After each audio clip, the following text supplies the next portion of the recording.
Good afternoon, good evening, good morning, or good night, whenever you happen to be watching this video. This is my November 14th, 2023 market review. So, without further ado, on your screen, you have a economic calendar, all right? Today we had CPI at 8:30.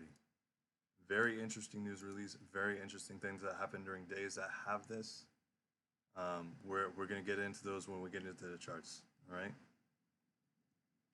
Tomorrow, the British, they have their CPI. That's going to influence our markets as well. It's a little bit different. It likes to print a low or a high into the marketplace. It's kind of cool. It's kind of neat to watch. But either way, more importantly, between 8:30 and 10:30, we have a split session. Now, what does that mean? 8:30, we have all these news releases. We're going to get our liquidity injections based on these news releases and everything, either at 8:30 or at 9:30, one or the other. Sometimes it's 8:30, sometimes it's 9:30. It depends on what the market wants to do. But at 10:30, we have crude oil inventories. Now, what does that mean? That means that we're getting our true move at 10:30. So what's happening between 8:30 and 10:30? A whole lot of nothing, right? It's going to be a whole lot of back and forth. It's either going to be very chaotic or it's going to be very boring, or it's basically just going to be a lot of confusing. It will be a lot of confusion between 8:30 and 10:30. So we're going to avoid participating in that. However, we are still going to watch it, and we're still going to scope out some ideas based on that. So that's what's going to happen tomorrow. Thursday, we have a very interesting dynamic because 8:30 and 9:15 are the news blocks, right? Equities open at 9:30. So Equities is going to take all of this information at once. It's going to act as one news release. However, if we watch currencies and if we watch cryptocurrencies, they're going to have a split session. So be mindful of that. We're going to watch that if I'm up at the time. We'll see. We'll see if we're able to watch that. Now, Friday we have smooth sailing, 8:30, building permits. Nice little news release. Nice little news release. Nothing to write home about. Prints probably a high into the marketplace is what I'm expecting. Now, I expect a reversal on Friday or Thursday, or maybe even Wednesday. Originally, I was not thinking Wednesday, but after seeing some of the price action from today, it might actually be Wednesday. We're going to see when we look at the charts why I say that. So, without further ado, let's get into the charts. Now, today we had CPI. This is what CPI did, okay? If we look down on the 1 minute, if we can scroll over, if we can get to it, we see that it gapped up all at once, okay? It traded down under these lows. Now, all of this here, this was here because I was calling the market here. That only made sense, that was sensible. But at the same time, because we were expecting a faster market, because we were expecting the market to keep moving, we weren't demanding that it come down here. This wasn't a prerequisite. We don't expect this in the future. We just expect, well, I expected this to maybe act as some kind of an area, you know. It didn't, so we're probably going to take that off the charts. But what we see here is it traded down under these lows, gapped up, and then it started here, right? We started playing ball here, okay? There's nobody in here. It happened too fast. There's traders in here. There's traders in here. There's traders in here, okay? Then we broke this line. What is this line? This line is this high right here. Broken right there, okay? So that's a short-term high. Now, what happens after we break short-term highs? We retrace, right? So let's follow that logic. Let's retrace. Where do our eyes go? Right here. Boom. It's going to hit. It will hit these lows basically 100%. Basically, that's what it's going to do. Um, that's its intent. Nothing's going to stop it. Now, something did stop it. We will get into what that was, or what I suspect that was. It was a black swan event. Spoiler alert. But we will get into that later when we look at the Dixie chart. But basically, when this chart rolls over, we start looking here, right? And we expect, we intend, we do everything. All of our analysis and everything goes now into targeting these lows, okay? During a normal CPI, what's going to happen is this second impulse right here, this would have come down, boom. This would have come down and boom, just taking these lows, right? That did not happen this day. Or, well, yeah, that did not happen this time. It only took these ones. Kind of weird, right? It should have come down at least here. Most likely under here, right? And then consolidated. Is that sensible? Does that make sense? So I expected that across all of the indices.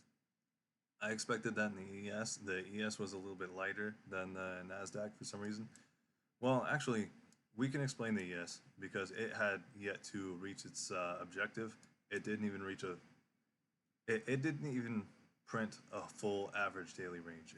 It just kind of drifted, which was a little bit strange.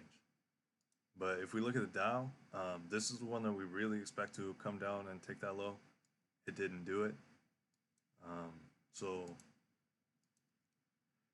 then that brings us to the question of, well, what was going on? I have an answer to that. I don't know if it's the right one. I don't know if it's the correct one. I don't know if it has any merit, but we're going to go over it anyway.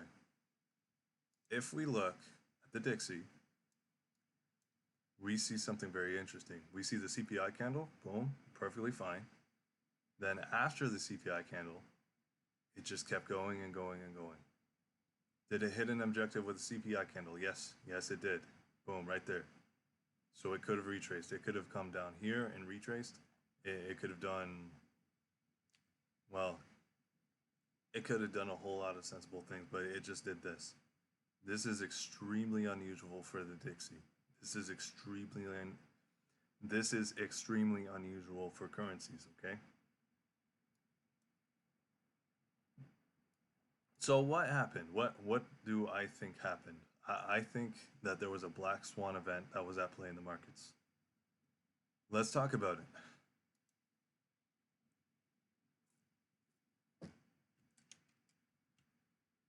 So our first question is, who is Moody? Moody is, we'll click over here. They are a bond credit rating company, okay? So think about the S&P. When the S&P reduced the U.S. Treasury bond ratings, the market like tanked, right? It did some crazy stuff, right? Of course, back then the S&P and the bonds and all of the whole rest of the market, they were predisposed to go down. So those were the markets that dropped down. Okay. In this case, when this company lowered its U.S. credit rating, well, it didn't lower the rating, it just lowered the outlook. It was from stable to negative, citing these things that were, well, anyone with eyes could see that these were issues, but for years, man, I don't know what to say about this stuff.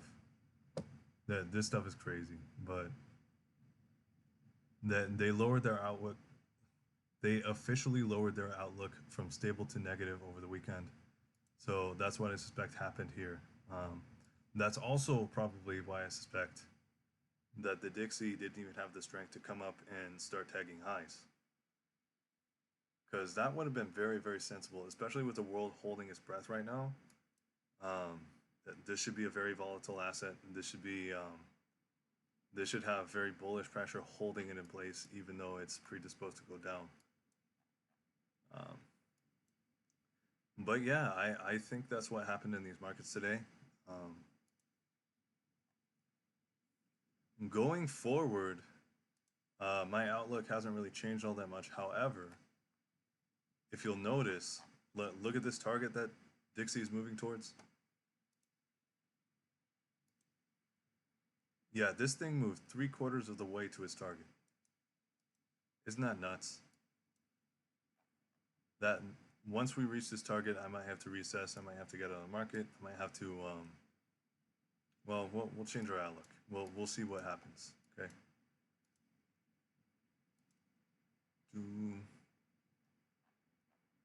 Crypto. Yes. Almost forgot about crypto. So let's go over crypto. So what I said about the seasonal tendency of crypto is that it either trends up or it trends down during these times. Okay. What we have here is our cryptocurrency CPI. Okay. This is permissible. I outlined these in the indices. I outlined these in the bonds. I outlined these in everything. And in fact, if we look at the other asset classes, the other commodities classes, we will see, come on, we'll see that these areas that I outlined all remained open. They all stayed untouched, except for in the 5-year Treasury notes. This is the only one that dug down. Okay. Bitcoin, however, dug down all the way really, really deep into its area of interest. If I can stop dragging around. So Bitcoin dug down into its area of interest. We'll see that Ethereum and Solana, they also did it. This is not conclusive yet. What we really need to see is we need to see Bitcoin, Ethereum, and Solana uptrending. Solana is really keeping my outlook all right because if we look to this order block here on the 1-hour chart, we can see that it came down during, well, it's not during, but a little bit prior, during the early New York session, the 23-hour New York session. It came down, it hit this order block, it bounced off of it, came back down, hit it again at 1300, and bounced right off. Right? So it's very, very RTH behavior, very, very interesting, right? That's the thing about cryptocurrencies. Sometimes they follow the currency schedule. Sometimes they follow an RTH schedule. So it's a very hard asset class. It's a very hard asset class to deal with. Now, why do I say that Solana gives me hope? Why do I say that this isn't just super bearish right now? If Bitcoin can break, yeah, it's 104. Okay. So if Bitcoin can break this high right here, the high of this candle, I'm going to call it bullish. Why? Because when we look at Solana, Solana is showing some very bullish signs. If we look at Ethereum, Ethereum hasn't given up the ghost. It's tried, it's dug down, but it hasn't given up. Realistically, this is fine. If we look at the targeting that we had, I would have preferred this to stay in the upper. I would have preferred this to stay in the upper half of this little fair value gap that we identified. It dug right through our target. This target was kind of, it wasn't. I didn't mean it all that much because if you'll see how I chose it, if you'll see how I picked it out, I just kind of threw it on the chart. So this is permissible. This is totally fine. It's just a little bit ugly. So if we start breaking highs, if we start running through highs, in Bitcoin and Ethereum, then the bull market is on.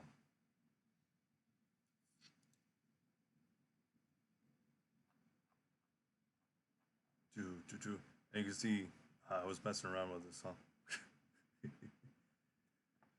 No, so Solana, it's really the saving grace to the cryptocurrencies. I would call them down, or I would say don't touch them. Right now, I say hold off and watch them. Make sure that they break their highs, but don't give up on them. And yeah, that should be about it.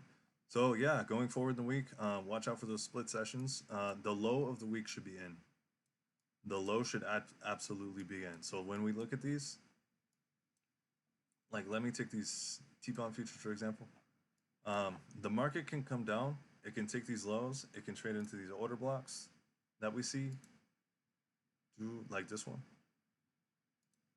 It can do all sorts of things, but it's not coming down here. It's not doing anything of that sort. And if we fib this, if we check out this, yeah, if we check out this gap, this little gapping move, it's not going to come down. Really, it shouldn't come down beyond here. It should definitely not come down beyond the middle point. If it does that, we are very, very bearish. Which we are long-term bearish, but right now we should be in a very fast market to the upside. We should be fulfilling objectives to the upside. Okay. So here, the E-mini, of course, we can go under this order block or we can hit it. It's really going to be the hourly chart. Will it be the hourly chart? It might. It might develop on the hourly chart. It might also develop on the 15-minute chart. But yeah, really, when you see this 4-hour chart, you see that it can trade down into here and produce some really big moves through these highs. On the S&P, this is going to be the end, or I expect this to be the end anyway. On yeah. So the Dow has yet to hit upside objectives. The Nasdaq, of course, as we went over, is supposed to put out the high. It doesn't have to. It can get moody. It can do whatever it wants, but it can pop up the highs. And yeah, so watch at news events. Make sure that you get some really nice PDs on the 15-minute. Make sure that you trade into your hour PDs and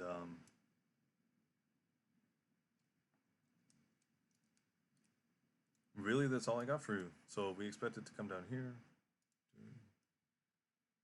Let's see, am I missing anything? Let me sit here and think about it for a second.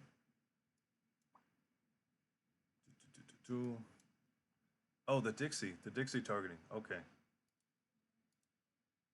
Let's go on the weekly and see if we can get a better target for the Dixie. Because I don't think that this is going to be the extent of this move. Let's put a better target on here. I think we'll put one here. Come on.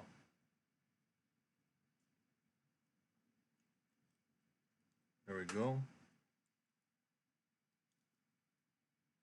And we'll put one here. That's good enough. Okay. So these are my Dixie targets.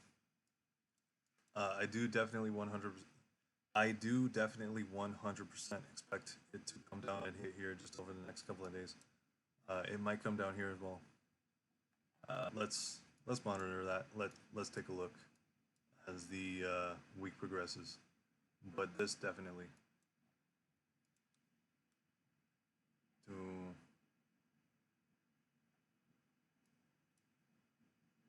This high is going to be safe. Because remember we are long-term bullish, okay?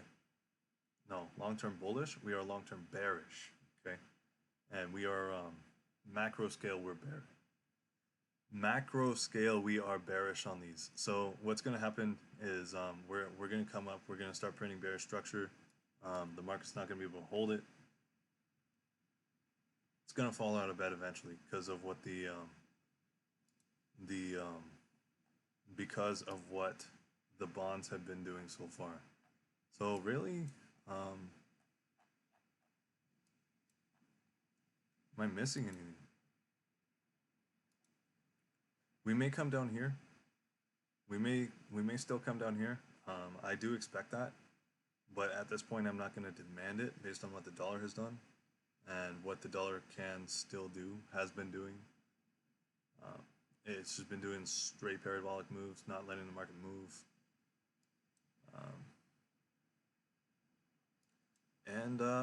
Yeah, so for now, that's really all I got. Like and subscribe if you like this stuff. Just keep in mind that I'm going to be getting better at this. Well, keep in mind I'll be getting better at this as time goes on. I really using this practice my people skills and to